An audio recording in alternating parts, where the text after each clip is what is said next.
Hello and welcome to the latest episode of the Business of the Business podcast. I'm your co-host, JP John Paz. With me, of course, is the doctor himself, Mr. Lavie Margolin. Lavie, how you doing today, sir? Hey, John, we don't have a moment to waste. We have a very special guest, author of the hottest wrestling book in the country, such an experienced professional in the field. We have so much to learn. Welcome, David Sahadi, the author of Backstage Pass from ECW Press. That heart me that you held up that copy. Thank you, doctor. So how much time you said? So I can't talk about my knee injury that we have. You want to get right to the business of wrestling, right? Well, even if we have a lot of time, we can't waste just because of all of your experience and accomplishments in the field. So you want to maximize that. Let's go, my friend. Let's go. So what is the idea behind this book, Backstage Pass? I know we talked before in the past, but what about this book? Tell us about it. Well, the book we talked about in the past is about my father and myself and a little bit of wrestling in there. And when I did podcasts, people wanted to hear wrestling stories. And when I told the story to Tommy Dreamer and Busted Open, he's like, wow, I'd never heard that story before. And John, it was then that I realized I have a lot of stories that people never heard before. I want to write my own book. And the reason, guys, why I want to write this book is because there's so much history between the Attitude Era, the 2000s, everything that happened, but nobody has perspective that I have from being behind the scenes. And I thought it was just a duty for the audience and for fans that, love wrestling, especially during that period. Like, you know what? Get the complete picture because they know what happened on camera. They know the stories that wrestlers have told them in their books before, but nobody knows the behind the scenes stories when there are meetings about what we're going to do with Stone Cold Steve Austin or what we're going to, plan for the main event at these shows and what happens on shoots when I'm interacting with talent. So I just felt there was a void that was missing in wrestling storytelling. And I love telling stories. So this book is a story of storytelling, of moments that happened that nobody saw when the cameras were off and so were the spotlights. So that's why I decided to write the story. I think the fans need to hear this perspective. I feel like you're one of those guys that probably had so many stories that people wouldn't even believe. You know what I mean? Like, oh my God, you were there for this, you're there for that. Like you were there for so many things and so many eras and so many moments that maybe people would even be shocked and surprised to read some of the stuff that you have in there. They are, and I just finished the Busted Open with David Greca and Bully Ray, and they were surprised by some of the stories that I told because they never heard them before. And it's just like, when you hear stories from behind the scenes, people love that. And it fills in the gap, the hole, gives them a new perspective on a moment that they remember. And then now they see from a different perspective, different viewpoint. And it makes them rethink about that at that certain moment. I have moments from WB, I have moments from TNA. Any moments you guys want to talk about in particular, I'll go right into them. Yeah. Do you have a favorite story from the book though? Just even for me, it would be like a Steve Austin or something like that, or Attitude. You know what I mean? I have two good Steve Austin stories. Let me start with the Attitude Era, okay? Because it leads to Steve Austin. But when WCW was going head-to-head, was going live with us head-to-head, Vince didn't even give them a chance. He underestimated them. And back then, they went live on the very first show, and we are doing a taped version of Raw, but Vince is doing live commentary because he wants to be topical on the events of the day to make it appear that's live. It's a saying that I got from NBC, plausibly live. And dude, that moment when Lex Luger walked out there live and he was in our show early wearing the red, white, and blue, I saw Vince's face during commercial break and it was just ashen. It was white. He was like, holy shit. And for me, I'm like, damn, Vincent think these are going to be legit competition, but I never saw that coming. And I think there's going to be some battle ahead in the future. And sure enough, there was. I mean, we had the Monday Night Wars that followed about 6 months later when they were a legitimate competition and beating our asses for 83 weeks. And Vince wanted everybody during that era to hate Eric Bischoff. And he hated Eric Bischoff so much that he didn't even give him credit in the Billionaire Ted parodies that we did. He wanted to make fun of Billionaire Ted and the Huckster and the Nacho Man. But I'm like, this is wrong doing that. And this is legitimate competition. And I didn't hate Eric Bischoff like Vince wanted me to hate him. I didn't like the guy because I didn't know him, but I didn't dislike him either. I actually respected the guy for what he was doing because he challenged me. And here's a funny thing, John and Dr. Lavie. It's like during that time, the Monday Night Wars, the Attitude Era, I had two great teachers. I had Vince, my boss, who's teaching about emotion, and then Eric, who's teaching about Chaos TV live and storytelling. So I had a teacher that was both my boss I was working for and the opponent who I was trying to beat. And that made me the best version of me that I could be during that time. That really brought my creativity on a level that I never had before because I had no choice. And it's exciting for me personally, as much as it was for the fans watching it on TV unfold. It was a great time during your wrestling history. It really was. It's one of those crazy times can never be duplicated in No, wrestling. it The can never. Attitude It can Era never. and the Because what Monday we Night did at Wars. that time, I mean, we started the Monday Night Wars and we lit the fuse the Attitude Era, which is going to lead me to Stone Cold in a second. But just like we changed the genre of wrestling television, not just in the way we presented the show, but in the way we presented the performers, making them more real life, making them more believable. Stone Cold's a fascinating character, and here's a fascinating story I want to get right off the top. But Stone Cold, when he was becoming popular, this is during his infancy of Stone Cold. He was a ringmaster beforehand. Vince wanted to heal. He needed heels. He needed to heal for Bret Hart, and fans were starting to like Stone Cold, and Vince hated that. So we had a meeting in a corporate boardroom where Vince gathered all the top guys from production, some of his right-hand men, on the wrestling side. And he said, guys, I don't like the Stone Cold character. Fans are cheering for him. What can we do to make the fans not like Stone Cold? Why don't we turn him back into gimmicks sort of like the Ringmaster and get his hair stubbled again and have him not wear the black and wear, powder blue shorts again. And guys, here's my reaction in that meeting. Yeah, what is Vince talking about? Jaw is dropped, and there's silence in that room for 2 or 3 minutes, but it felt like 10 minutes. Nobody said a thing. When Vince said, what ideas do you have besides what I just threw out? And Kevin Dunn, was credit, said, Vince, the audience is loving this character. They're cheering for him. Let's just go where the audience wants us to go. And Vince said, fine, I'll stick with that for a bit. And sure enough, it took off after that. But can you imagine the Attitude Era if there was no Stone Cold Steve Austin? I mean, would there be an Attitude Era? Would we even survive? Because at one point, even with Stone Cold Steve Austin, we were about a month and a half away from going out of business. Vince and Linda had to take out liens on Titan Towers, which they personally owned, just to pay payroll. That's how close we were to being, out of business because WCW was kicking our ass. Another great Stone Cold Steve Austin story I want to tell you is his feud with Bret Hart. Leading up to that, he just won the King of the Ring. Yeah. And he was facing Bret Survivor Series, and he had that great iconic line, Austin 316. John, Dr. Lavie, I don't know if it was given to him by somebody else, if he came up with that by himself, but I was told that it was given to him by somebody else later on. I thought he came up with that himself. So fast forward a couple weeks later, and Chris Chambers and I are tasked with shooting vignettes with Stone Cold, where he's basically just burying Bret Hart. 4 weeks worth of vignettes and spots up leading into his match with Bret Hart in Survivor Series. And I made a horrible mistake. And so did Chris Chambers. And we're like, wow, we saw Stone Cold, man, deliver that promo about Austin 316. We don't have to do anything for this guy. He's a genius. He's great. Let's just have him go there and have Stone Cold unfiltered. Well, it turns out that was a really big mistake, which led to something that was far worse than we thought. And then later on that night became something far better than we even imagined. And here's how the story goes. We go to an empty warehouse in Bridgeport, Connecticut. And it's a scary place. It's nighttime. It's game 1 of the World Series. I know that because it's 1996. My Yankees are playing the Braves. I wanted to watch a Yankee game, but you know what? I'm glad I didn't because they lost. They got their asses kicked 12-2. But we go there and it's like 9 o'clock, Stone Cold have at just to give us some stories about, Bret Hart cut him down. And he just rambled. And what he rambled was unusable. It was stuff like this.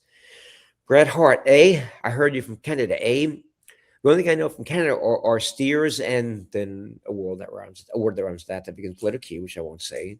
And I don't see any horns on your head, So what are you, And we're just like, this is terrible. 50 minutes in, I'm like, gosh, why didn't we write something for him? It's like we've not been so wrong. So this thing was horrible to start. And I say, Stone Cold, why don't you give Chris and I 50 minutes to reset some camera stuff? I didn't want to let him know that we thought his performance was bad. But it's because we wanted to write some one-liners. So we get away from Stone Cold. And we said, gosh, this is terrible. Yeah, I know. What do you think we do? Let's write some one-liners and give them to Stone Cold. So we wrote down one-liners. First one was just his name, Bret Hart. Then pink tights and spikers. What a load of crap. So it was the first thing we wrote. We wrote about 20. When we go back to Steve and said, hey, let's try something different. Why don't we give you a line and you repeat it 3 times? He's like, sure. First one is Bret Hart. And he's Bret Hart. Bret Hart. Bret Hart. Pink tights and sparklers, pink tights and sparklers, pink tights and sparklers, pink tights and sparklers. What a load of shit. What a load of shit. What a load of shit. And we layered the audio. We shot this in black and white, and we took shots of Stone Cold speaking and not speaking, just some B-roll. So sometimes it seemed just piercing into the camera and you hear his voice. And that was very powerful. And other times you'd see him speaking. And we spliced that up. We stole some footage of Doberman Pinschers barking from a video game that was popular during the time that was airing an out show. We stole those, made them black and white. They're behind a chain link fence, which fit where we were in a warehouse with chain link fence stuff. And we showed them to Stone Cold 3 days later. He's like, "Oh my God, this stuff is great. I can't believe how awesome this is. And the dogs, I remember the dogs being there." Well, that's because you were drinking a case of Coors Light and the dogs weren't there. We stole them. So no, you didn't forget seeing the dogs there. They were never there to be given in the first place. But that's also the first time that we had the glass break at the end of the spot. And that became the end of our spot, became the beginning of his music going forward. So here was a situation where, we thought we had something easy to do. It went far south, ended up being far better than what we even expected. And I also think, guys, that us giving Stone Cold those one-liners, it helped him be better on the microphone because he learned the power of the soundbite, the power of 1 or 2 strong lines. So not only did it help the spots that we did, but I think it also helped Stone Cold become a better person on the mic, cutting a promo. That's great too, because that is so memorable. And I feel like that really helped Steve get to the next level. Obviously, the feud with Brett is paramount too, but put S in front of Hitman, and that's what I think of you. Like that is so good. That video package is so good, and it gets you pumped up for the return of Brett too. So great stuff. That was awesome. There were 4 of those. Our idea of going in was just like him talking on camera. 1 camera shot. 4 different times, 4 different things, and it became multiple camera cuts. So thank you. Yeah, that's something where a mistake turned into something even better than what the original idea was, the original plan. That's great. Let me hand it over to Lavie. I know he's chomping at the bit. Go Lavie. Let's go. Yes, David. So much history, but I want to actually start with something modern, current day, RAF, Real American Freestyle. It's interesting because sometimes a wrestling or MMA promotion, whatever it may be, starts out with a lot of anticipation, and it's hard to meet that. And RAF, I think, like, in terms of, at least through the pro wrestling lens, at first it was a little bit bumpy. People weren't sure of what to make of the third man. Sometimes when there's a mystery, the anticipation is high. The first venue that they booked was quite large, and I'll admit to being one of among them, where it's like, okay, how many tickets are they going to sell? But it came out, and it's just been like a wonderful thing, a wonderful success story, and really bridging that gap between pro wrestling as we know it, MMA, grappling, and it's carved out its own thing, and certainly the production is really the key to it. So how have things been going with REF? Things are far better than we thought they would be. I mean, we thought that as a startup, and remember, there's no league for these wrestlers. We call this pro wrestling because it's the Olympic style, NCAA style wrestling compared to the other pro wrestling. We call this pro wrestling, that's sports entertainment. And there never was a league for that. They tried, but they all failed.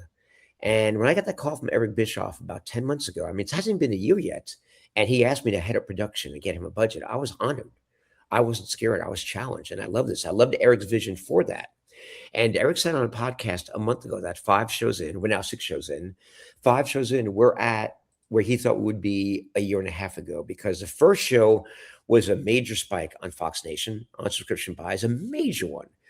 Then the third show was a big one as well. Penn State was okay. And then the one with Kobe coming, the 5th one, that skyrocketed. That was like 20-fold more than any subscription buys they had in a single day. It set history. It set a precedent. And there's so much anticipation for this. Our last event at the Mullet Center, before I get into the brawl that happened, that went viral, we sold that venue out. We had 6,000 people there. We had to open up obstructed view seatings, and people still bought tickets, and standing room only. We sold more tickets in that event than AEW and TNA combined that week, and also AEW and TNA combined when they were at there.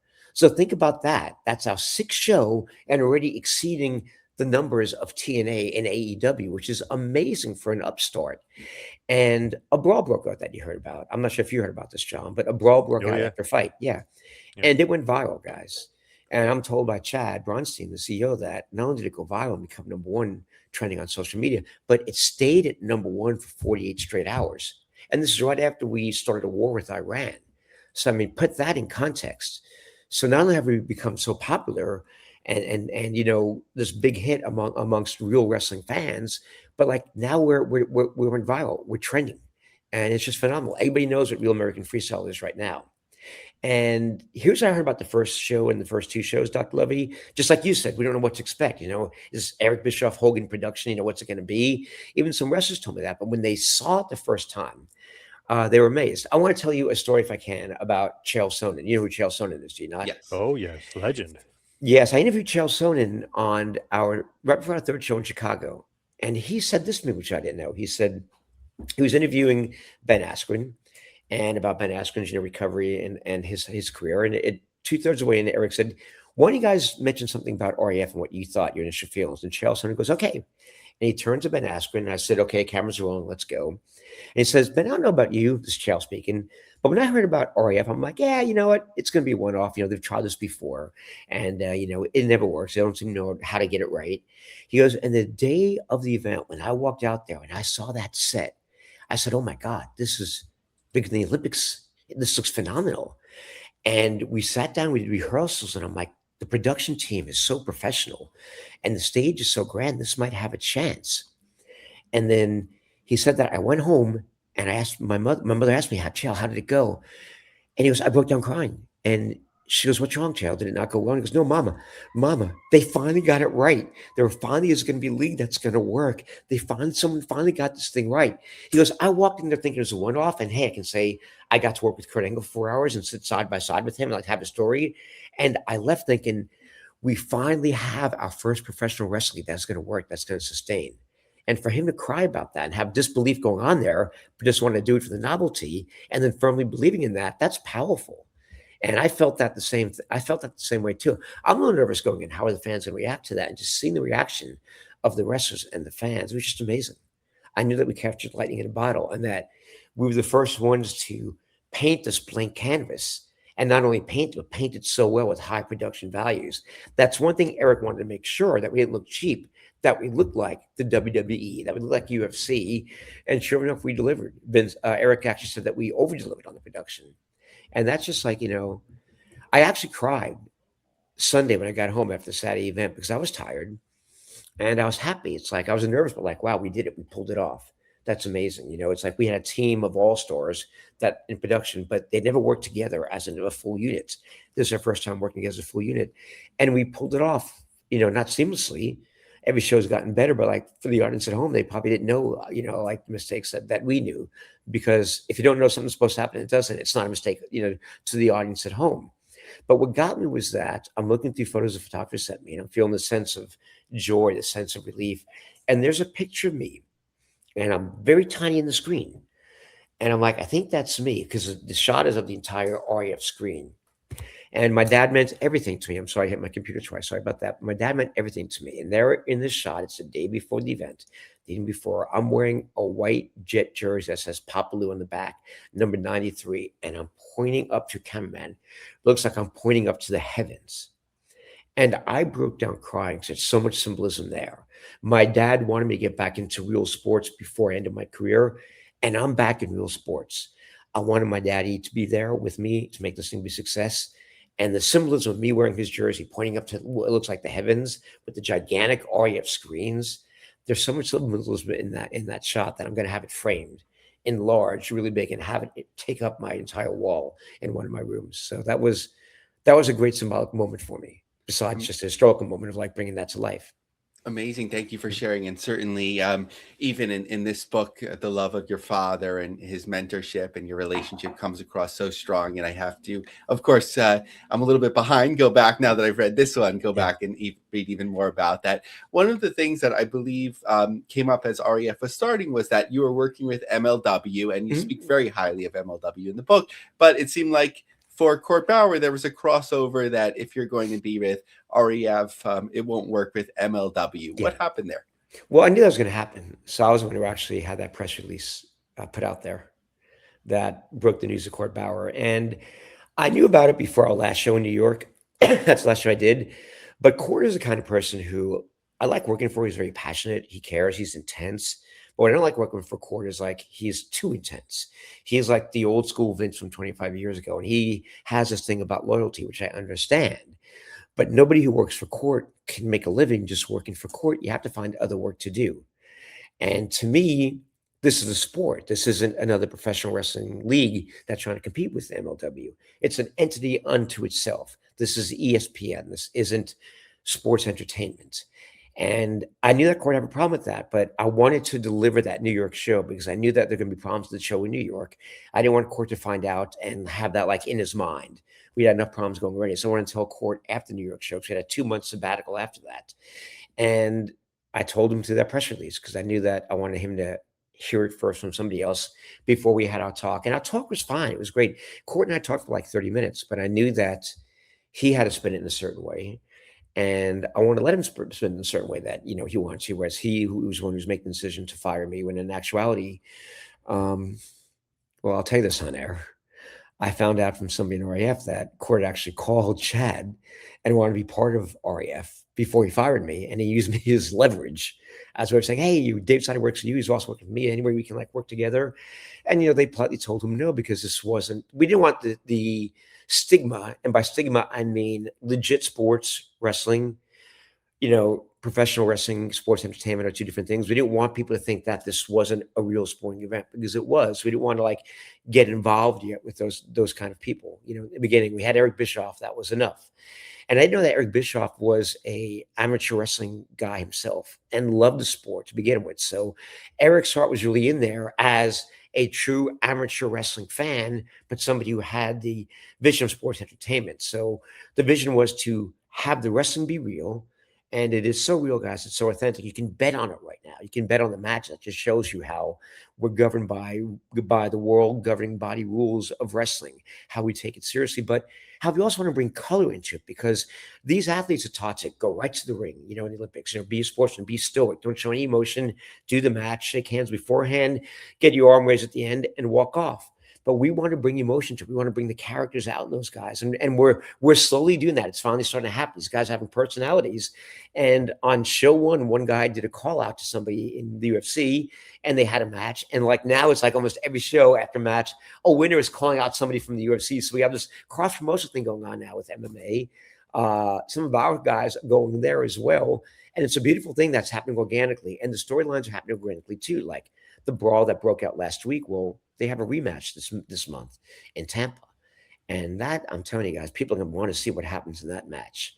So the storylines are happening organically. The show before that, there's a storyline with Bo Nickel and Colby Covington, where Bo Nickel felt disrespect that Colby Covington was the main event because he is a UFC guy more than he is a wrestling guy, although Colby Covington has an intense amateur wrestling experience. And Colby Covington was insulted. They had a social media war that went on for days after that event. As a matter of fact, during that show with Colby Covington and Bo Nickel came out because his match got canceled because his opponent couldn't cut weight. And we take this seriously, guys. If you're 1 pound over, we give you an hour to try to lose that. And the guy was 6 pounds over. And we gave him 1 hour to try to lose that weight. And he got to within 1 pound. But you know what? 1 pound, sorry, he didn't make weight. The match is off.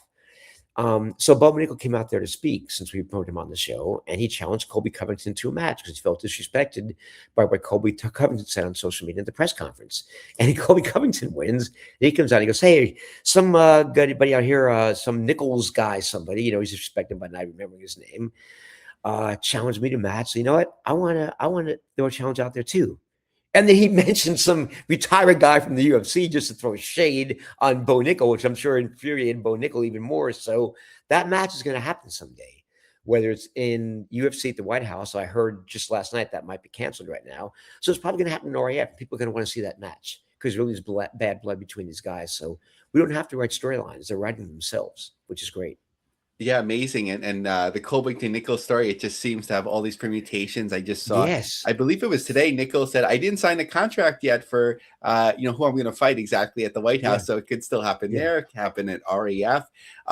Another... I can tell you I can tell what's happening there just by my instinct and being in the business for so long. Bo Nickel wants that match like right away. He does.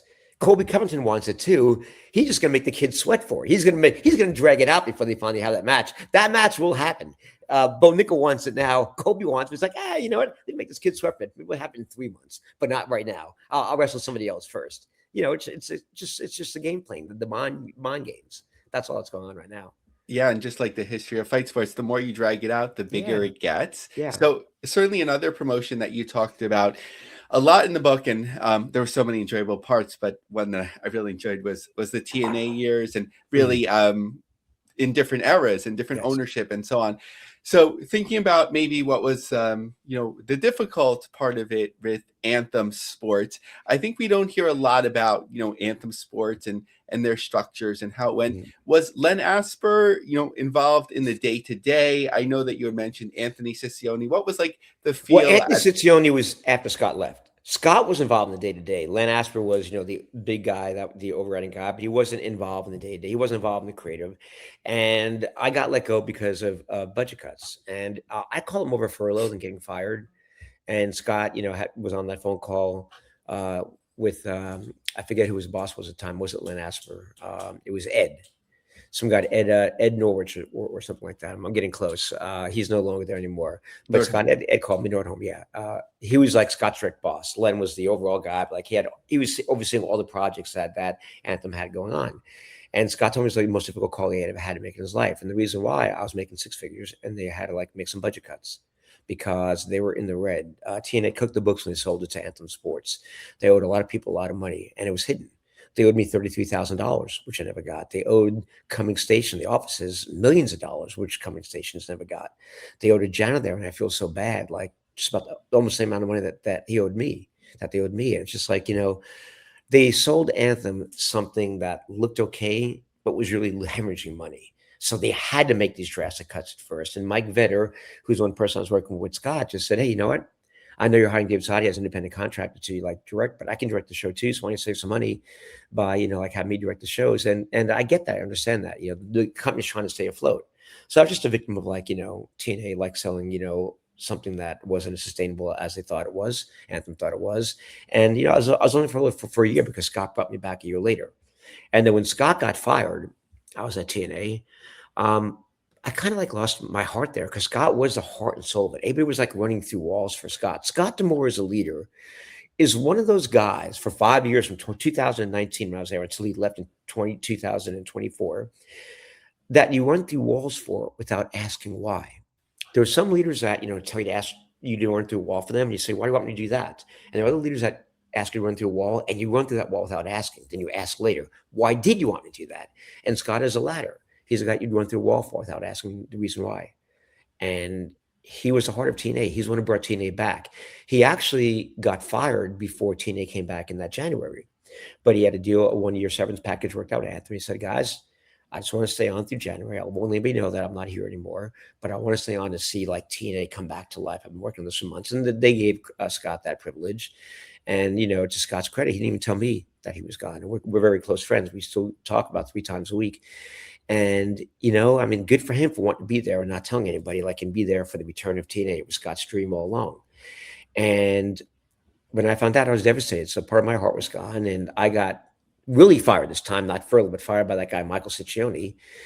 And, it's like, part of me was like a little angry because he didn't know who I was. Not Dave Sahadi, the legend or whatever, but like a man who worked for that company for 20 years and took 3 pay cuts along the way. But I was also relieved because I didn't want to be there anymore when Scott wasn't there. It wasn't fun. It's like there's just a lot of like bad politicking, bad things that were going on there backstage. And Anthony called me and he fired me in 15 seconds, passed me off to HR. And the funny thing is, I was on a conference call with Anthony and other people the day before, and he's like, "Oh man, Dave, that's a great idea. Can we try that at the next TV, Dave?" I'm like, "Sure, we can." It's like to get the call the next day, I was shocked, and only get 15 seconds of his time, I was shocked. And 3 months later, when they found out that Anthony didn't know that I had a contract, he did not know that at all, guys. He didn't know that I had a 6-month severance package. He didn't know who I was. He got fired for firing me. But it was meant to happen because that is what led me to MLW and then later to getting this job with Real American Freestyle, which I love so much. I've not been this more passionate about anything professionally in 15 years. It's just so new. It feels like I'm back at WWF when they're at rock bottom when I joined, as it's mentioned in my book, in the late 1992, early 1993. And also when I joined TNA when they were floundering after their 2-year experiment that Wednesday night show was not working. And I feel like I'm back there again, building something. I like building.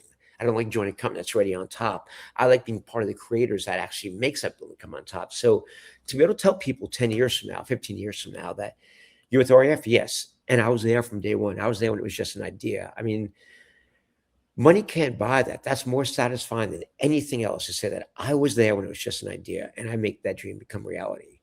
And again, I'm just so stoked about it. These athletes are so elite. They train so hard for a 6-minute match that's three 2-minute periods broken up with a 30-second break in between. And their dedication, their care, they're so authentic. There's no politicking. There's nobody backstabbing. They're helping each other out. Unlike sports entertainment pro wrestling, well, it's like they're kind of like always lobbying, like get a top spot here and there.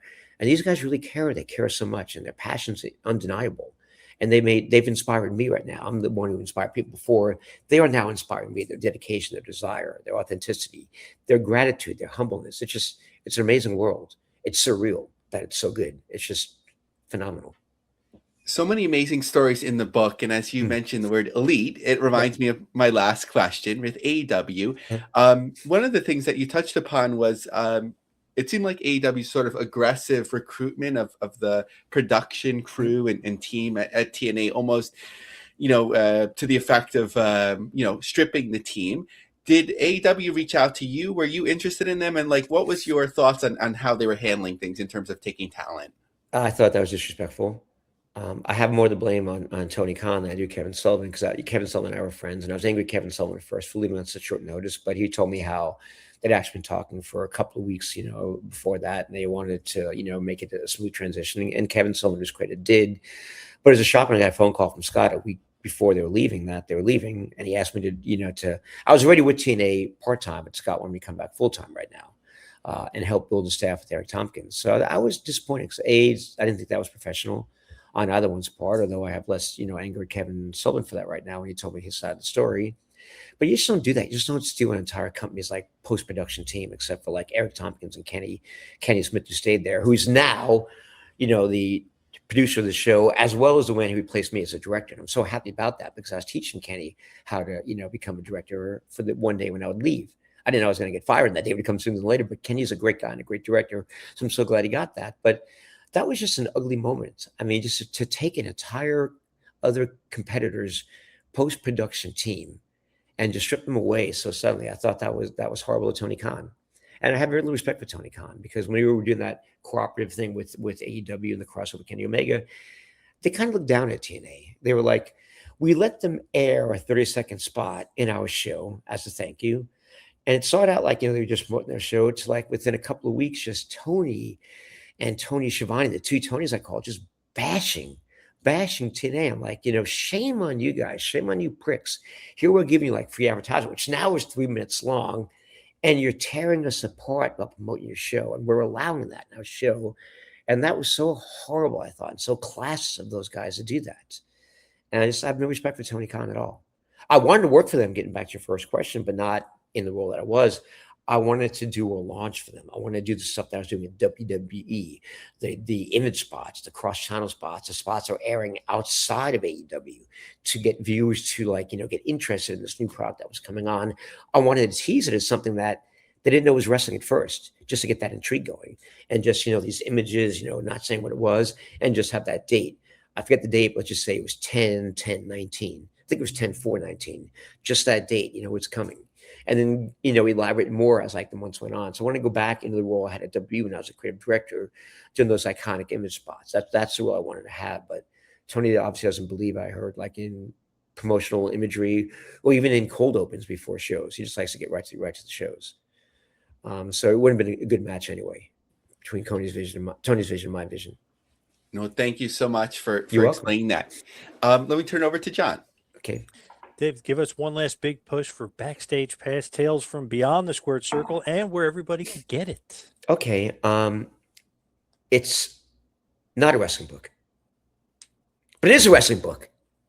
But it's also not a wrestling book. It's a book about humanity. It's a book that when I was writing it, these moments I was living, I didn't realize how big they were when I was in that moment. But they were big, they were huge when I look back at them and I was writing them. But when I say it's more than just a wrestling book, it's a book about humanity. It's a book about the stars themselves, how they handle success. When guys get pushed to the top and they're in the spotlight, do they handle it with humility and grace, or do their egos get out of control like the Rocks did? How about those guys, John, that never really taste the spotlight fully? Are they bitter? And some were, or are they saying, hey, you know what? It doesn't matter. I'm fulfilling a role that's helping this company. And that is a big thing in and of itself. I'm helping build something. So it really is a human story. It's a human story that anybody can relate to, even myself.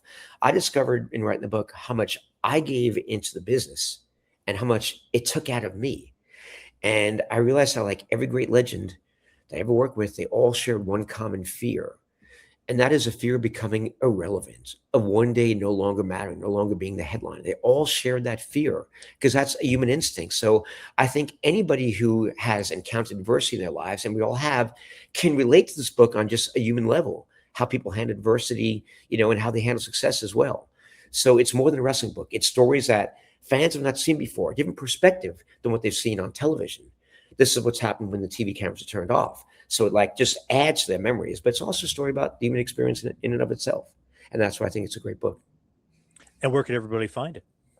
You can find it anywhere. Google my name, Google Backstage Pass, but the easiest way, just go to Amazon.com and you can find it there, Backstage Pass or David Sahadi, and it'll pop right up. And it's doing really well, John, which heartened me because it reached a category yesterday in Kindle. It took a little downturn now, but after the busted open thing, it usually takes about 24 hours to get the numbers back. And with you guys as well, it tends to hit the numbers again. But it hit the number one bestseller, Kindle, Amazon, in a category of television production. So it's already reaching outside of wrestling to other different genres, television production. Yeah, rock and roll, and also sports entertainment. It was number 6 yesterday in sports entertainment. So it was in the top 10 in 3 different categories, which is wonderful. Nice. Good job. Yeah. Congratulations. And good luck going forward. Thank you so much for all the time, Dave. Really appreciate it. Guys, thank you for letting me talk so much and having me on. I appreciate you all. Thanks, David. A pleasure. Looking forward to next time. Thank you, David. Great to speak with you. Let's do it next time. Thank you, guys. Take care. Okay. Thank you, David. All right, Lavie, let's talk a little bit about the news. Let's see what's going on with Triller. Speaking of AEW, as David was just talking about, what is going on with Triller in AEW?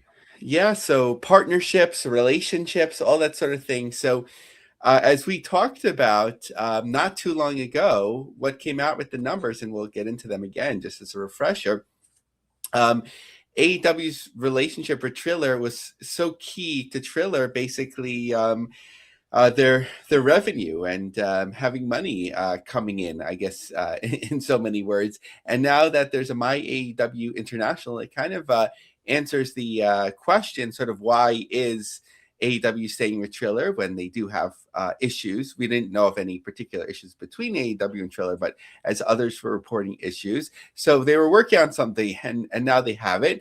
They haven't pulled off Triller yet. I think it's non-exclusive, but we're going to have to keep our eye on that. So just a refresher here. Based on Triller's SEC filings, AEW's wrestling business contributed the following to Triller's consolidated revenue via its Triller TV platform. In 2023, approximately $10.3 million, representing 19% of Triller's total consolidated revenue. In 2024, approximately $6.6 million, representing 24% of Triller's total consolidated revenue. So I never thought about this before, also, John, but as I see it in front of me, Triller's consolidated revenue was at least reported down by half year to year, and we're not sure of what it is now. These figures come directly from Triller's disclosure, so some key notes. The filings specify revenue only. No breakdown isolates AEW's specific operating income margins or cash. Triller as a whole reported deep net losses and liquidity issues in the same period. AEW was described across reports as Triller's largest or one of its biggest revenue contributors. So how this may affect Triller: revenue risk, even partial subscriber migration or pay-per-view shift internationally directly erodes that 6 to 10 million contribution. Triller already faced NASDAQ delisting, as we've talked about. Short-term monetary impact, minimal immediate hit, but no stock reaction. I mean, it's already so low. But, in terms of money coming in, I do think that there will be an impact, and long-term impact certainly negative if AEW gradually phases international pay-per-view subscription to MyAW, which obviously they're doing, Triller loses its single biggest revenue pillar. Analysts and wrestling media already speculating this may portend the end of the relationship. And John, as you saw, jokingly, I had somebody pouring one out for their homies at Triller as it struggles to stay afloat. And we do hope it does, of course, as it's such an important part of the wrestling ecosystem. Man, it's just interesting to see. Let's see if this exposes Triller to more revenue or more revenue loss. Well, I guess we'll see how this goes with AEW. AEW might need it, though, if Paramount, you know what I mean? If something's going on with Paramount and obviously, the TKO boys, they have a lot to do with Paramount, a $7.7 billion deal with them. Will they not want AEW to be a part of the program? So it's interesting to see maybe where they land eventually. Yeah, it's always good to have some distribution backup. I know this feels like a million years ago and how could it have been possible, but when WWE launched the WWE network, obviously they're making a lot of revenue from TV rights at the time, but it just seemed like, okay, this is a good backup, if they need it and if you're able to convert a certain number of fans over. Definitely. So you mentioned TNA with Dave, obviously. Let's talk a little TNA as well. Yeah, so just some of the numbers, and I think thematically, again, as we've been as we've been talking about for the weeks, that the numbers aren't up as much. So maybe we don't know what's been happening, but you would think with more exposure on AMC and whatever the mysterious number is on AMC Plus. I'm not sure if we got the AMC weekly numbers this week, but either way, there's more eyeballs on the product. You would think there's a correlation to wrestling tickets sold or distributed, but that's not always the case. So I continue to question, was there something being done to fill the arenas more when they were seeking a TV deal? And now it's not really a priority as they were over 2,000, 2,500, sometimes over 3,000. And now it's tends to be like 1.5, depending. So final numbers, according to WrestleTix from Georgia, about 1,500 tickets the first night, 172 vet ticks, 1,623 the second night, 262 vet ticks. Now ahead of us at the Ilario Center in New Orleans, March 27th. So about 2 weeks out as we record this, 825 tickets distributed, 499 tickets distributed. Now in Cleveland, I believe the same venue that RAW had booked, the 13,443 seat venue. This on April 11th is set up Rebellion for 4,619, 1,285 tickets distributed, about a month to go there. So interesting to see that, whatever that final number might be. Syracuse, total number of seats on this map, 3,354. A lot of seats not on the map, but in terms of those open, 1,959 tickets and just 646 sold. The On Center, the War Memorial in Syracuse, just 580 tickets on April 15th. What about GC Dub? How are they doing right now? How are their tickets? Because I know the Triller, obviously, that's a different story for a different day with them, but what's going on with them ticket-wise? Yeah, I think for the most part, it's been a struggle. John, we had talked about how strong Atlantic City had been a few years ago, and it really hasn't recovered even in the better weather months, which of course we're not in right now. I believe there was a switch up of main events for the double shot there, where the second night's main event is now the first because they're pushing. It might be Tremont's last match if he doesn't win on the 15th, but it's so late to promote it that you really haven't seen an impact yet on ticket sales. So the first day, I believe, is now up to the third row available. And the second day is up to the second row available. Interestingly, they're popping in Vegas before the Collective, FSW Arena. Whatever reason, it makes sense for them. They're not too far out of California the next night, which is important to them. And FSW Arena, it's not so big that, I think even if people are waiting for the Collective, you don't have to sell that many tickets for it to be a relative success there. But April 4th, going to California. Now, let's take a look at the Collective. So I put this in a way that hopefully makes it sense. The seventh row sold out with GA just available. And as Brett had talked about, they're going to put in some risers there. So it's not going to be all standing. but doing the best is Death Vegas and Spring Break. No surprise there. Fifth row, as to the last time I checked, available Bloodsport, Effie, and Juggalo. Fourth row available MDK and the Cluster F. Third row available Hitchcock, The World on Lucha, and then no surprise, some of the earlier shows that aren't really part of the collective necessarily, Pottermania, Dragon Gate, which is coming a long way, to sell that few tickets, Hybrid, PW, and also Progress. Then following that, they'll be in Joppa, Maryland, the wrestling venue that's regular there with the local promotion. One Night Only, not surprisingly, is looking as one of the best sellers in terms of reserve tickets. They're almost all gone. I popped in like a max 10 or 15 tickets of reserved of GA tickets, but they give you reserved seats with the GAs. So 10 or more were available for that. Then coming up May 15th, Harpo's. That might be a hard sell now, like when TNA used to give away tickets at the Asylum, and then other local venues, other local promotions might struggle now. Juggalo has been giving away a lot of free tickets for free tapings at Harpo, so I'm curious to see the impact. The next night, Sauget, Illinois, Pop's Nightclub. May 17th, a mystery still, so a triple shot. Now, not talked about that much yet, at least in the States. May 23rd and 24th, a trip to Western Europe, France, and Italy. June 6th and 7th, back to the Showboat. June 18th, Wildwood, New Jersey, and June 20th, Berwyn Eagles Club.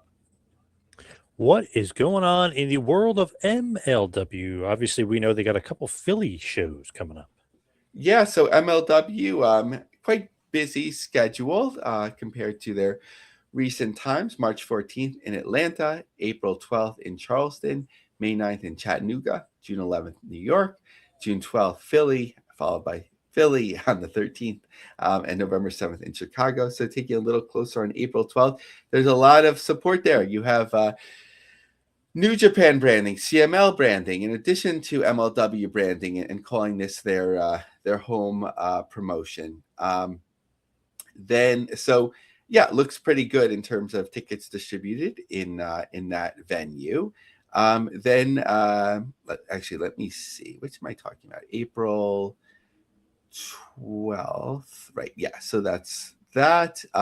Then May 9th, which is Chattanooga. It's looking pretty good. Sometimes it's hard to tell because there's like tickets left in the 6th and 7th row, and then there's like not tickets following that. So I don't think they put everything on sale, but it's looking pretty good. New York, a show in Queens. Usually that's a sellout. Already in Chicago on November 7th, looking good. So again, as we've talked about a number of times, MLW doing well with their venue selection, which is a lot better than we could say about some other promotions who've been improving, though, as well. Took a little while to catch up there. How about New Japan? Are they improving? What's going on with New Japan Pro Wrestling? Yeah, so the most notable thing stateside is, again, the June 11th show at the Now Arena in Hoffman Estates, G1 Climax 36. So tickets will go on sale very soon. So that'll be something to watch. Curious to see if it'll be multiple thousands. I think you'd want to exceed what they did in Trenton, which we thought was good for that. I don't think there'd be the expectation that they would exceed Chicago last year, of course, with the focus on retirement. What about NWA? Are they running much lately? I feel like they haven't been, or maybe just running TV tapings. Yeah, so they've been kind of quiet with these moving around with bigger venues, smartly using the PBS studios. Now, certainly Ring of Honor is doing that too. So with the PBS thing first, Tampa TV tapings, April 25th, they'll have both a afternoon and evening special. So good to break it up. You don't want to tire people out, and a little bit more revenue. It's not that expensive. And then they have their Crockett Cup at the OC Theater in Texas, I believe. Plenty of tickets remaining on that. First row sold out, and then plenty in the second row and beyond. I don't know if the Crockett Cup has that same vibe, even it did 2 or 3 years ago. How about UWN? What is going on? They're bringing back the Sunday Night Slam. Tell us what the heck is going on with Sunday Night Slam. Yeah, so UWN, Dave Marquez constantly reaching for the stars, which is great. And he certainly made a lot of headway with syndication and relationships and whatever it may be. So Sunday Night Slam, a monthly special on Adrenaline Plus, but also distributing it a number of different ways, even sort of like grassroots, allowing the Alliance blog to stream that as well. So not too much coming out of it, just seems like a good concept. I'm assuming there's a rights fee from Adrenaline Plus, but using the a TV studio that we've talked about that smartly has become sort of like a fight sports studio where there's kickboxing coming out of there, boxing, wrestling, MMA, and all that sort of thing. Actually, John, should I take the chance to talk about my Muay Thai experience here at the Theater at the Garden now? Oh, yeah, we forgot to bring that up. That's right. What's going on? Did you enjoy that? Yeah, I had a lot of fun there. I hadn't been to a kickboxing show since Glory, and I love those. The one at the Theater at the Garden, two at I believe the Hammerstein, not the Manhattan Center part. It was a lot of fun. I would say it was more Muay Thai than like straight kickboxing. I would say they sold the venue out, but very much like a grassroots way. It was like I couldn't get there till a little bit later, but the show started, I think, 5:30 or 5:45, and then went to midnight. So it's a lot of gyms that would have their like local stars there.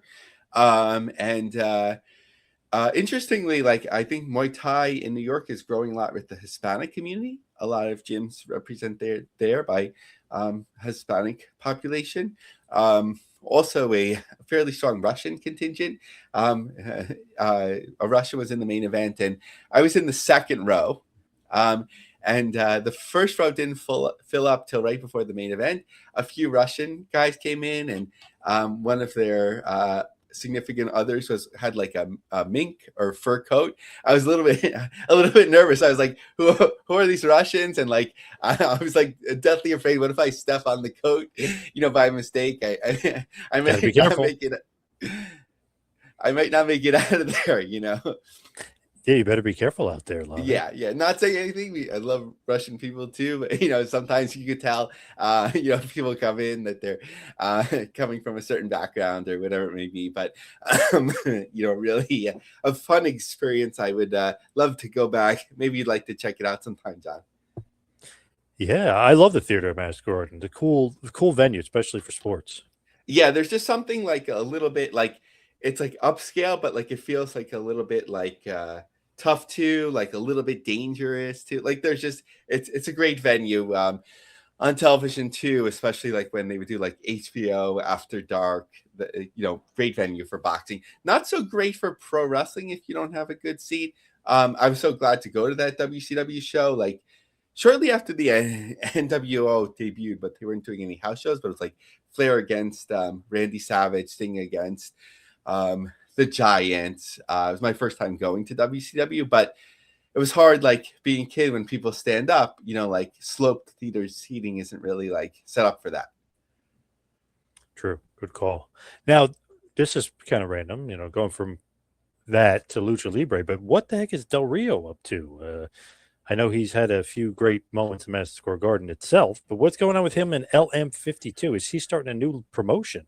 Yeah, I wanted to boost this because some of our friends that had been affiliated with Lucha Libre AAA before the purchase are involved in this and sent me a press release. So, if it was just in Mexico, that would be one thing. We could certainly mention it. But the fact that it's involved with Warner Brothers Discovery, it makes me think like, what will it be like post-acquisition? And it does mention that there'll be some exposure in the United States. So LM52, the new Mexican Lucha Libre League, arrives on space.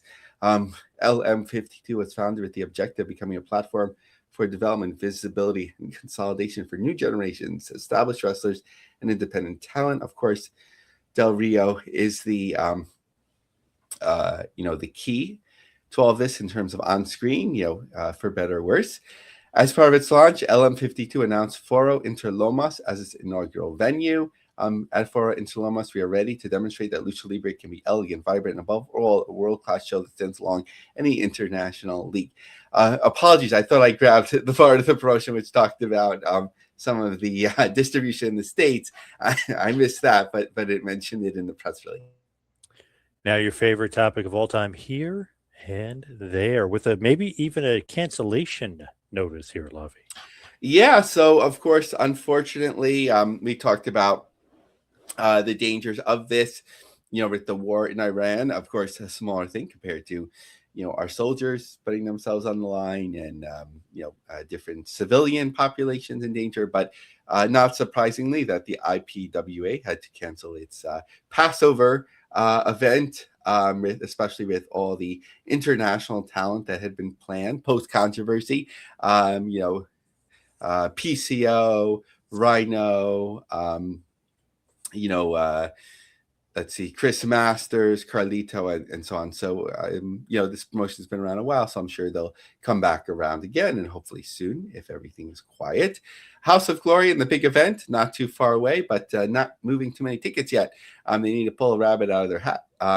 390 tickets distributed there, according to WrestleTix. ACW killing it here. They actually had to release 54 more seats Nice. that they Love to hear announced that. today.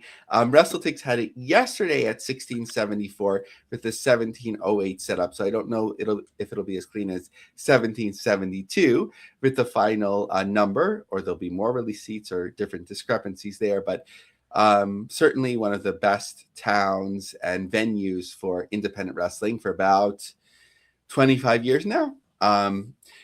And Fox News regularly covering the wrestling scene. I guess it's good for clicks outside of the WWE and AEW. The one of the newest stars, at least to the American scene, well known in CMLL for quite a while, I believe. But Persephone is coming to Slamfest. We talked about some of their early ticket struggles, so we'll see how Persephone. Persephone. Okay. Persephone, yeah. Thank you. Thanks, John. That's like, what did I call it? Dozen once. Yeah. So definitely appreciate the help.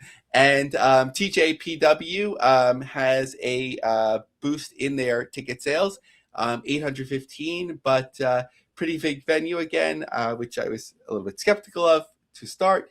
6,429 tickets on the map, 2,713 available. And that one is just 8 days out as we record this, so we'll have to see what happens. Nice. Good stuff. As always, Lavie, thank you to David Sahadi as well. So, Lavie, let's wrap it up and head towards the plugs. Follow me on Twitter and Instagram at 2Man Power Trip. How about you, Lavie? Follow me on X at Lavie Marg. Check out my long-form articles on LionCubJobSearch.com and on the LinkedIn group, The Business of the Business. We're 2 away from 150 members, so let that be you. We'd love to celebrate that with you. And John, have to talk about it on air and off air soon as we plan together. But I finished my book on Donald Trump, Dana White, The Road to the White House. So that'll be coming out soonish, and would love to plan from there. Love it. Awesome. Looking forward to that one. That's for sure. So let's wrap up this bad boy and tell everybody thank you for tuning in, and we'll see you right back here next week for a little business of the business. We'll see you next week, folks.